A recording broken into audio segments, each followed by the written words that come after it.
UFC Fight Night, Whittaker versus the Ritter. You know what time it is. We're going to be going through the entire card, starting at the bottom, working our way up to the main event, giving breakdowns and predictions on each of these. Pretty underrated card, man. Like, I don't know. The UFC might be turning things around. They might be turning things around. We got some exciting fights on the horizon. As you've seen the announcements of a Pereira Ankalaev 2, Aspinall versus Gone finally. Got Marab versus Sandhagen. So a lot of cool stuff on the horizon. Maybe Dana White's finally getting his shit together. Fingers crossed. All right. Let's get started here. Starting at the bottom, we got Martin Buday versus Marcus Buchecha. I'm going to go with Marcus Buchecha. I haven't seen a whole lot of him. I watched some of his stuff on the regional scene. Dominant grappler. He gets you down. That's probably the end of it, right? Now, I know Buday he's done pretty well in the UFC. Decent record in the UFC. I can't remember exactly what his record is, but I feel like this matchup is tailor-made for a guy like Marcus Buchecha. Right, Martin Buday Buday is kind of a big, slow, ploddy heavyweight. Likes to walk forward, land bombs on people against the cage. I expect Marcus Buchecha to change levels on him early, get him to the ground. I don't think there's going to be much resistance there, right? Buday's kind of in that blob heavyweight category, right? He's not fast. He's not going to be able to escape that takedown. He's going to get taken down early. Submitted. This one's pretty easy in my opinion. I expect a submission probably. I'm going to say round one, Marcus Buchecha. All right, moving on. Muhammad Yahya versus Stephen Nguyen. I'm going to go Stephen Nguyen. I just don't think Muhammad Yahya is very good at all. He doesn't do much. There's really no danger he presents to a guy like Stephen Nguyen. So I think Stephen Nguyen's safe in this one. I think this is going to be a easy victory for him. I do think Stephen Nguyen, he gets hit more than I'd like to see, but like Muhammad Yahya presents no threat coming back at him. Stephen Nguyen's decently well-rounded with grappling, with striking. I'm going to say this one is probably going to be a pretty uneventful fight. Like, I don't think either guy is very, particularly exciting. So, I think Stephen Nguyen picks up a 3-round decision in that one. Moving on. Ibo Aslan versus Billy Elikana. I'm going to go Billy Elikana. Look, Ibo Aslan's a tough dude. Had an interesting round against, Ion Kutalaba. I believe that was his last fight. He lost that fight. Whereas Billy Elikana is coming off a short notice loss to Bogdan. Oh my God. Bogdan Guskov. Bogdan Guskov, a.k.a. Anthony Smith's stunt double, right? The better Anthony Smith. Anthony Smith 2.0, whatever you want to call him. He did good in that fight, man. He got Bogdan's back in that fight, had his back for most of that first round, was looking really good, and then he started to wither because of the short notice camp, right? He started to wither in round 2. Guskov eventually put him away. But I think Billy Elikana showed a lot of skill in that fight, despite coming off short notice. He's a good grappler. He's good on the feet. I think how this fight goes, I'm going to say Billy Elikana. Let's go TKO round 2 in this one. Moving on. And some of these we're going to go through, fairly quickly. Obviously, as we get to the bigger fights, we'll go a little bit more in depth. It's just like, dude, the UFC is filtering so many of these guys in the UFC lately that it's hard to fucking keep up with all of this, right? And some of these guys just aren't very memorable. I honestly have to do a lot of research on some of these guys just to dig up some of their fights. You should have seen Muhammad Yahya. It was like no UFC footage exists of him on YouTube. So, yeah, most of these are going to be pretty quick, but moving on. Amanda Hebos versus Tabitha Ricci. This is an interesting one. Look, Tabitha Ricci, I don't think she presents a threat really anywhere, nor do I think Amanda Hebos presents really much of a threat anywhere, right? So, look, this fight's going to be a decision. We'll get that out of the way first, right? Tabitha Ricci is like the crooked decision queen, right? Crooked decision queen. I mean, you're looking at the Tisha Torres fight. She didn't win that fight. What was another one? I know there's a ton. Tisha Torres, Angela Hill. Like, she always seems to find herself on the right side of a split decision. Right? It's like the opposite of Angela Hill. Angela Hill has like the most split decision loss in UFC history. She's got to be getting up there. At least honorable mention for split decision victory robberies in the UFC.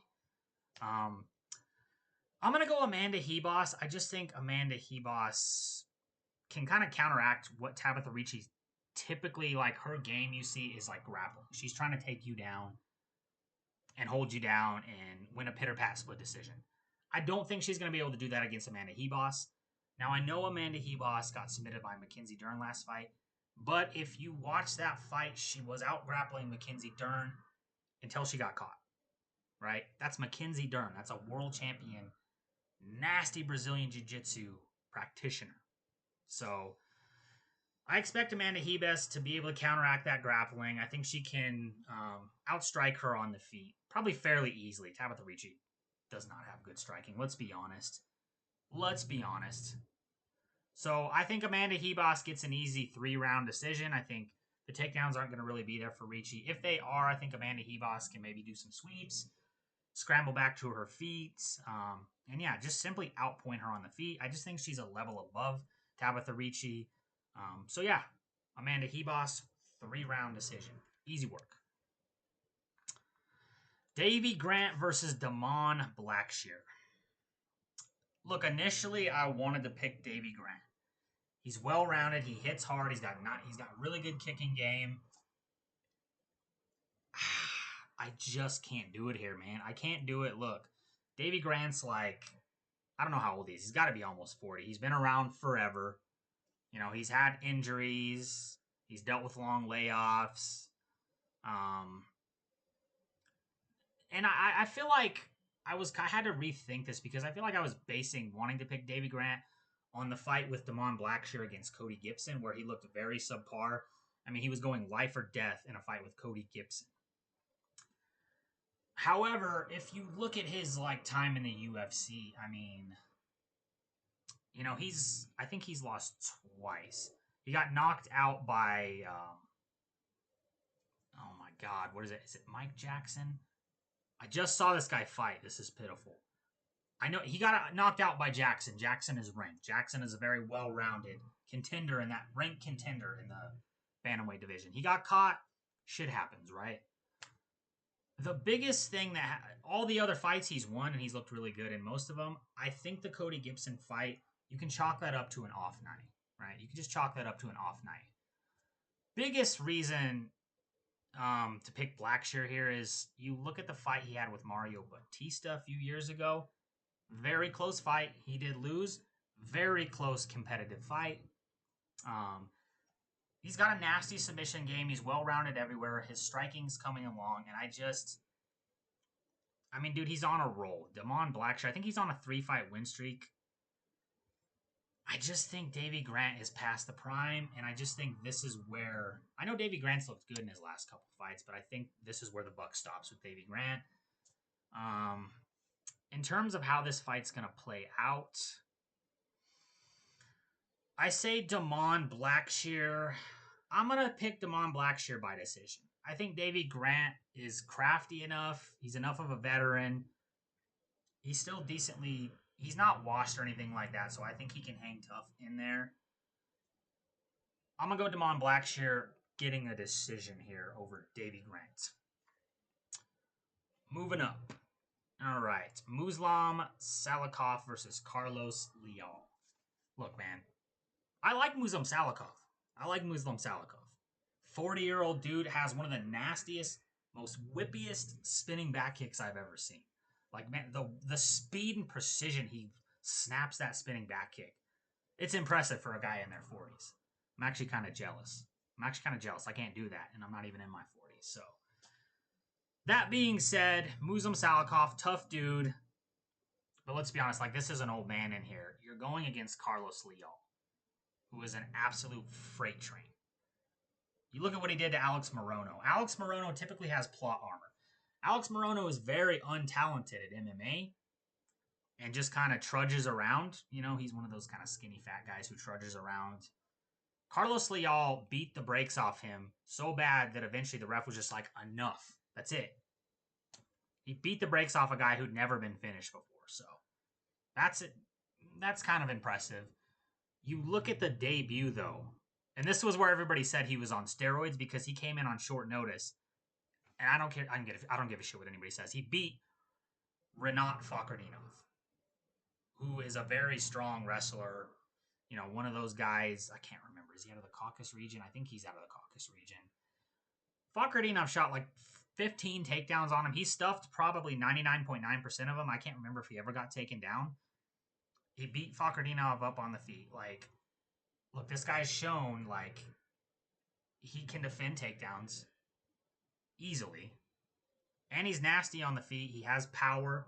And the biggest question was he on steroids? I know he was in that fight. You look at his back, it was all nasty and broken out. And that's where the steroid rumors came out because we were all just so shocked that he was able to go and beat a guy like Fakhretdinov. He beat Fakhretdinov. I don't care what the scorecard says. That's one of the worst decisions I've ever fucking seen in my life. They should be ashamed of that decision. But, you know, he kind of shocked us with that performance. You know, short notice, unknown guy came in there, stuffs, you know, all of Fakhretdinov's takedowns and beats him up on the feet. The last fight was vindication, in my opinion, right? He showed up. I don't think he had the breakouts on the back. He's in the UFC testing pool now, still knocking dudes around, knocking dudes' blocks off. This is an easy one. We're going to go Carlos Leal. I think Salikov will survive the first round. He's a tough old bird. So we'll go Carlos Leal, second round knockout. Dude, it's only a matter of time with this guy. He's precise in his striking. Muslim Salikov loves to strike. He never shoots a single takedown. To beat a guy like Leal, man, it's going to take a real dominant grappler, I think, who can wear him out, maybe drag him into deep waters over time. You know, and who has a little bit better takedowns than Fakhretdinov, right? Like maybe like a Kamaru Usman, you know, one of those kind of guys will be the guy to do it. So Muslim Salikov is just simply not that guy. He's going to stand. He's going to try his little spinning back kicks, and he's going to get cracked in the face, and he's going to go down. Carlos Leal, second round knockout. Bryce Mitchell versus Said Nurmagomedov. I'm going to go Bryce Mitchell in this one. You know, he's had a size disadvantage throughout his career fighting at featherweight. I don't think he's going to have that now. You look at he's coming down. He's going to be a 5'10" bantamweight. He's well-rounded. He's greatly conditioned. He's going to shoot a bazillion takedowns on you, which is bad news for a guy like Said Nurmagomedov. You look at that fight with Vinicius Oliveira. That's not the only fight. He gasses. That guy had nothing left in the third round against Vinicius Oliveira. And if Vinicius Oliveira can grapple you to a victory, what the hell do you think Bryce Mitchell is going to do? You know, I mean, I think Bryce Mitchell, I believe, was like a state champion at wrestling. Underrated takedowns. I mean, you look at the fight with Ilya. He's one of the only guys who actually successfully gotten a takedown on Ilya Topuria. And he did it multiple times, dude, and held Ilya down for a bit. So, look, Bryce Mitchell doesn't have...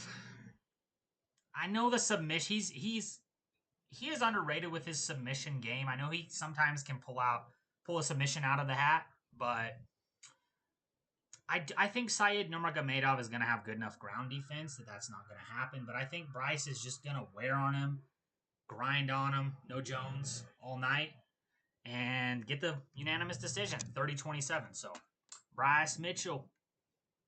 All right, moving on to the main card. Oh, man. This is one I've gone back and forth with. Nikita Krylov, Bogdan Guskov. Okay. Look, I know Nikita Krylov is coming off a knockout. Which, I understand. He's coming off a knockout. Bogdan Guskov knocks people out. Therefore, he's going to knock Nikita Krylov out. Simple math, right? Not necessarily. Not necessarily. I'm concerned about Guskov's ground game. If a guy like Billy Elikana can get your back and hold the back mount for almost the entire first round, a short notice guy making his UFC debut, I don't know, man. Nikita Krylov has a pretty underrated ground game, pretty dangerous submission game. I'm going to go Nikita Krylov, man. I think he still has it. I mean, this is a guy look, a lot of his victories are against washed up guys. He does have a victory over Volkan Ozdemir, a decision. Volkan Ozdemir is a better striker than Guskov. Why do I keep saying Guskov?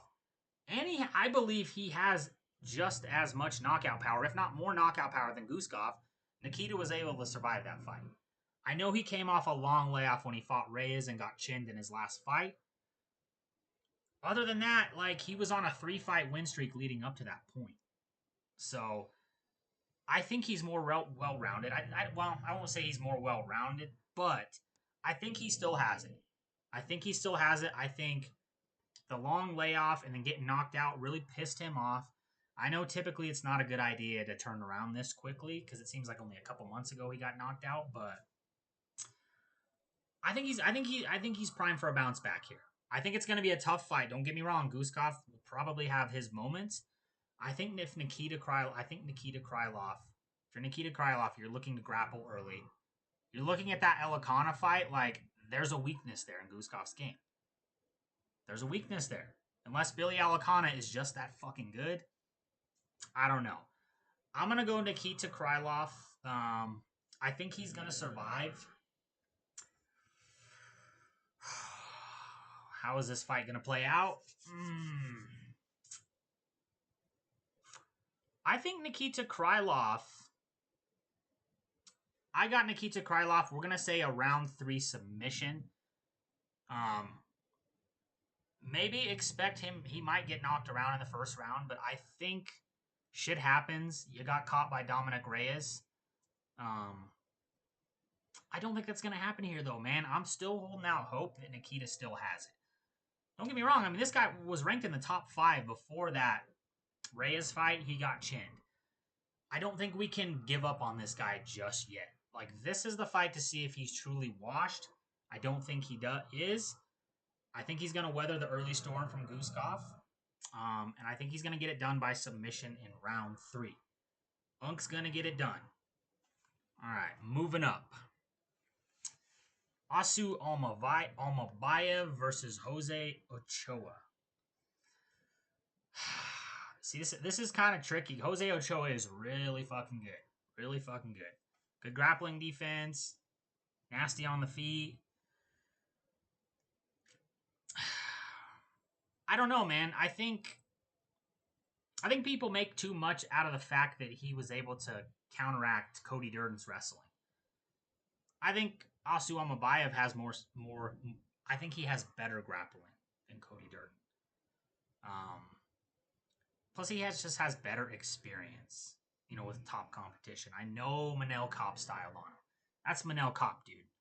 Manel Kopp styling on everybody right now. So, I think Almabayev gets this one done.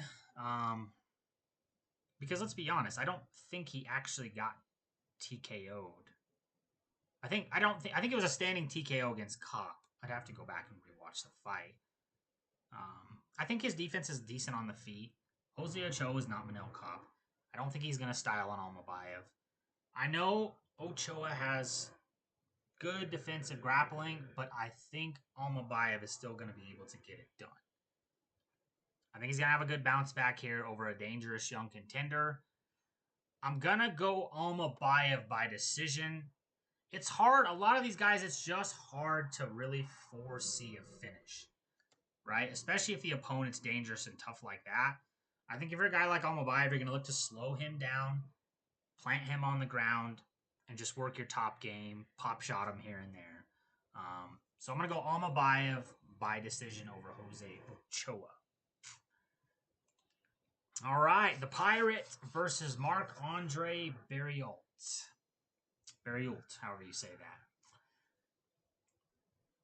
This is, I mean, let's be honest, like, layup fight here. I'm going to go Sharamagomedov. Marc-Andre Barriault. Yes, he's coming off a knockout over a washed guy in Bruno Silva. Okay? Washed guy. Again, we can't have recency bias with these guys. We have to look at their entire body of work, or at least at a minimum, their last couple fights, right? Marc-Andre Barriault coming off a vicious knockout. Sharamagomedov coming off a loss to MVP, right? That's a guy who's very diverse, a master of range, who's hard to hit, who's a better kicker than you. He was doomed from the jump with that fight. Marc-Andre Barriault is not that guy. He's a guy that marauds forward, wants to get in the pocket and bang.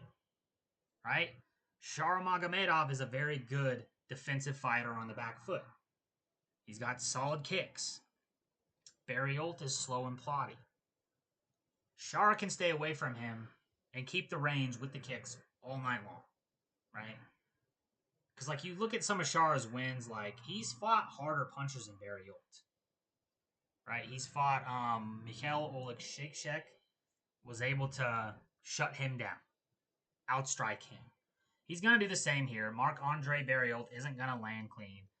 Let's be honest, dude. That one knockout doesn't convince me that Barriault is just this fucking marauder. This just absolute killer. He's not. And he's chinny as well. Shara could fake the low and bring one of those high kicks up. I honestly think this will be a finish, though. I think this will be a finish because Marc-Andre Barriault just wades into the fire looking to throw. That's what got him caught with Joe Pyfer. Because he got in there and tried to sling with Joe Pyfer, and Joe Pyfer put him away quick. I don't think Shara's going to put him away as quick. So I'm probably going to go second round. I think Shara's going to put some damage on him early. And I think eventually that damage is going to accumulate. And then he's going to put him away in the second round. Sharamagomedov, second round. TKO.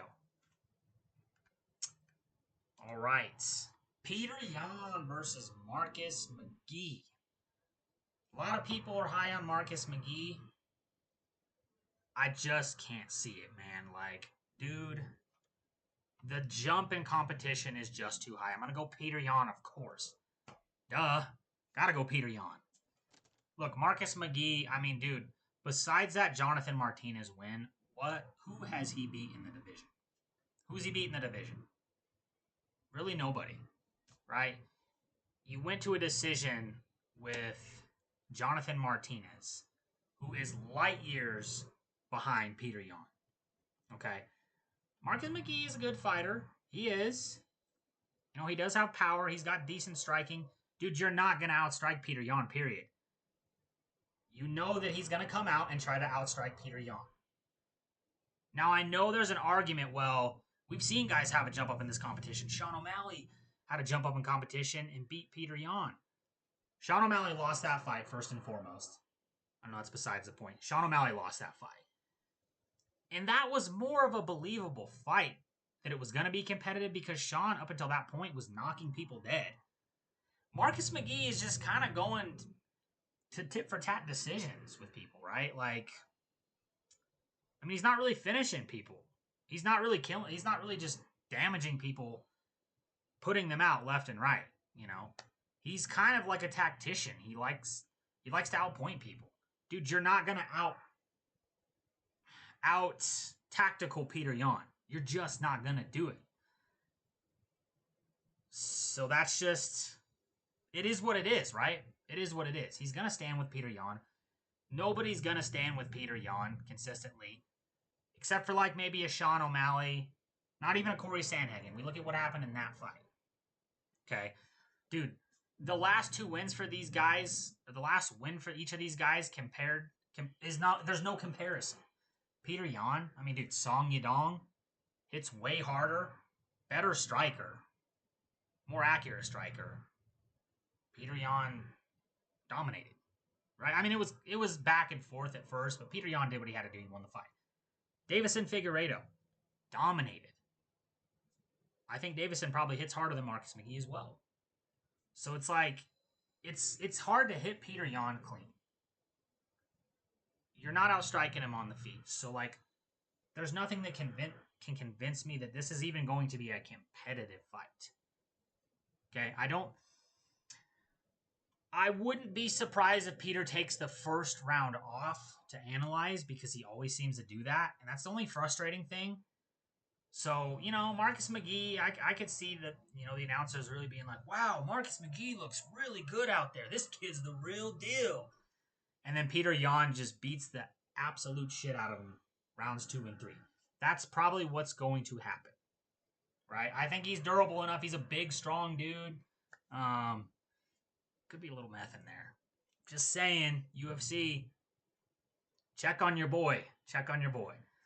But I think he's durable enough. I think he's going to last. I think he might look decent in the first round or be competitive the first round. Once Peter Yan figures out the timing, how this guy likes to throw, he's going to pick him apart rounds 2 and 3. You know, I don't really see Peter as being that just killer that he used to be, but he's still highly, highly skilled, and he can just dominate people to decisions. So I'm going to say Peter Yan, 30-27. First round might be competitive. He may even lose it. Next 2 rounds are not going to be even remotely close. There's nothing, no danger this guy presents to Peter Yan. There's nothing he presents that Peter hasn't seen before. I don't know, man. This matchup doesn't make a lot of sense to me. Personally, like, I don't know what the hell's going on with Umar. Where's Umar versus Peter Yan? Like, where's that fight at? Hell, we could have even done a title eliminator for Sandhagen and Yan. But Merab doesn't like to take breaks, apparently. So, I guess Peter Yan, Marcus McGee. 30-27 decision for Peter Yan. All right. Main events. Whittaker de Ritter. Yeah, I'm going to go Robert Whittaker. I think there's a lot of hype around wanting to see a potential de Ritter versus Dricus fight. You know, kind of that caveman battle of the caveman. They're goofy, they're unorthodox. Their technique looks terrible, but somehow they get the job done. They're 2 big, strong cavemen who just go in there and just break people. But, dude, again, this is another example of level of competition. That jump is too steep. I know de Ritter is much more experienced than McGee. You know, obviously a former 2-division champ in 1FC, or was it PFL? It was one of those. It doesn't matter, dude. This is even higher of a step up than Hamzat when he fought Li Jingliang at number 10 or 11 and then jumped up to Gilbert Burns at number 3. Dude, this is a former champion. This is a guy who I think beat Izzy in the second fight. Well, it was close. I don't know if he beat him. It was a close fight. Okay? He's been in the top 5 of this division for the last 5+ years. You look at de Ritter,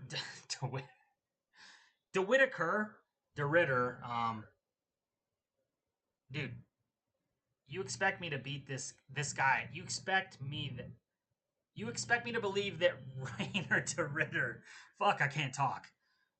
You expect me to believe Rainer de Ritter is going to beat Robert Whittaker after going life and death with Gerald Mearshart for almost 3 rounds. You know, and then he beats Kevin Holland. Dude, Kevin Holland has no business at middleweight. Kevin Holland really doesn't have any fucking takedown defense. Let's be honest. Let's be honest. Right? And then what? Bo Nickel? Dude, Bo Nickel sucks. Bo Nickel sucks. Like, Bo Nickel has no striking whatsoever. His grappling, like, you know, he's got good grappling, but Bo did not show any heart in that fight. Robert Whittaker, obviously he's going to have heart in this. You look at the experience level of this guy. Yes, I know he's coming off of getting his face crushed by Hamzat. Dude, You don't think a guy who's a former fucking world champion and has been in this sport at the top for over 5 fucking years hasn't gotten that fixed before stepping in here with the Ritter? Nice try. The Ritter's not going to crush Robert Whittaker's chin. I think the grappling... Look, I could see Rainer de Ritter having certain moments because he does have that Drickus vibe about him. But I think a guy like Robert Whittaker has learned from that, right? He's going to be patient. He's going to be tagging him left and right. It's going to be hard to take him down unless your name's Khamzat Chimaev. Robert Whittaker's not a guy who typically gets taken down very often, right? I know he has shown to be a little bit chinny in the past. Rainer's not that guy who's just going to land bombs on him enough to the point of where he can TKO it. You know, Robert Whittaker's got the kick game. He's a master of the distance game. It's going to be hard to take him down. Now, I know Robert Whittaker doesn't typically finish fights. I can honestly see him finishing this one late. Because I just think Rainer de Ritter's technique is shit. And he's just a goofy goober. He's just a goofy goober, and it's worked up until this point. But, dude, it's worked against guys who are, like, not ranked. Kevin Holland's not ranked. Kevin Holland doesn't belong in that division. Gerald Meerschaert wasn't ranked. Okay? Bo Nickel was on the verge, but wasn't ranked, and it has that was like his 8th or 9th UFC or MMA fight. Dude, it's too much too soon. Robert Whittaker. Obviously, I would probably give Rainer de Ritter the grappling advantage if he were able to get Whittaker down. Maybe, but I could see Whittaker scrambling up there too. I know, like, he's a big, strong guy, but, like, the technique and just the pace are going to be too much. Like, I mean, this is a guy who's been at the top for so long. Probably has a chip on his shoulder from what happened with Khamzat. Because who would have known what would have happened if Khamzat didn't crush his chin and, like, his teeth into his mouth? Maybe he comes back and wins that fight, and we're talking about Whittaker versus Drickus too. You never know. So I think he's going to have a chip on his shoulder, something to prove.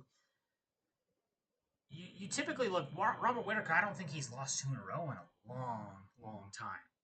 Now, I know it's been back and forth the last few years. I know Drickus beat him, and then he beat Ikram Aliskerov, and then Khamzat got him. I just think that Khamzat thing was kind of more of a freak accident. I'm not saying he would have won the fight, but, like, I think it was like Tom Aspinall, right? It was an injury waiting to happen because he didn't get it fixed early. He went out there with a huge target where that chin is, and someone finally smashed it. It's not going to happen. The chin's repaired. He's going to be fine. I don't think there's anything Rainer can do to him here. You know, it's going to be hard to take him down. He's going to be kicking your legs, jabbing you up. I think I'm going to go Robert Whittaker getting a TKO in round 4 or 5. Let's go round 4. I think he's going to be so far ahead on points that Rainer's going to be forced to act drastically. And he's going to make a mistake, and a guy like Robert Whittaker, you cannot make mistakes like that. You can't rush forward. I think he's going to rush forward. I think he's going to be a little bit tired. Because I think Robert Whittaker's going to put it on him early, dude. I think he's going to create a lot of distance in the number of strikes, significant strikes landed early. De Ritter's going to be down like 3 rounds to 0 going into that 4th. He's going to have to get aggressive, and I think that's where Whittaker's going to put him away. Robert Whittaker wins by 4th round TKO. Whew. Man, I stumbled through that. I could not talk for shit today. So yeah, that's the predictions for Fight Night Whittaker de Ritter. Like and subscribe. Feel free to drop me a comment. Let me know some of your picks. Let me know what you think. Hey, whatever it is. Until next time. See ya.